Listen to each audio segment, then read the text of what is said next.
İraq senarisi və yaxud Suriya senarisi. Nə baş verir?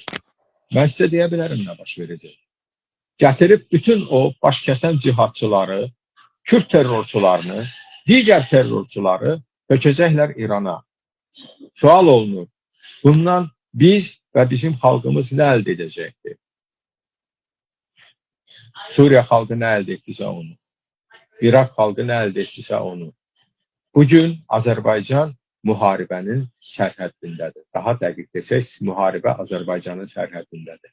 Mən hesab edirəm ki, biz heç bir şeyə uymadan, İsrail Azərbaycanın dostudur, qardaşıdır, İran düşmənidir. Bu kimi absurd fikirlərə söykənərək nəticə çıxarmamalıyıq. İsrail Azərbaycanın dostu olsaydı, 25-30 il ərzində Azərbaycan xalqını məhv edən rejimi dünyanın müxtəlif ölkələrində, müxtəlif səviyyələrdə lobbiçilik edib qorumazdı. Şəxsən mən İsrailə bu çərçivədən yanaşıram.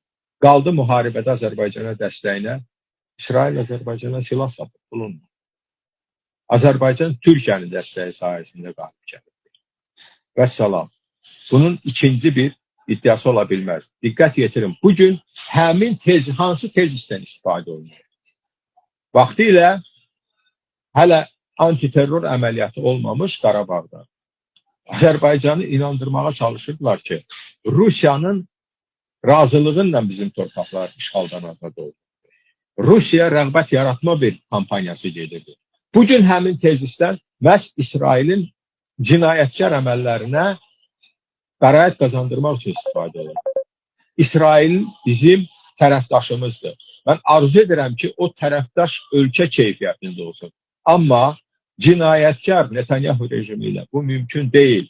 Cinayətkar dedikdə mən heç bir təqsirsizlik prezumpsiyasını pozmuram. Bugün Netanyahu yeganə hökumət başçısıdır ki, onun barəsində Beynəlxalq Cinayət Məhkəməsinin müharibə cinayəti ittihamı ilə həbs sanksiyası mövcuddur.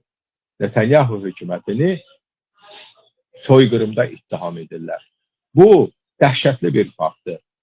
Beynəlxalq səviyyədə Yahudi xalqına qarşı törədilmiş faşizm cinayətini əsas gətirərək qəbul olunmuş soyqırım aktı BMT tərəfindən bugün Yahudi dövlətinin başçısına tətbiq olunur.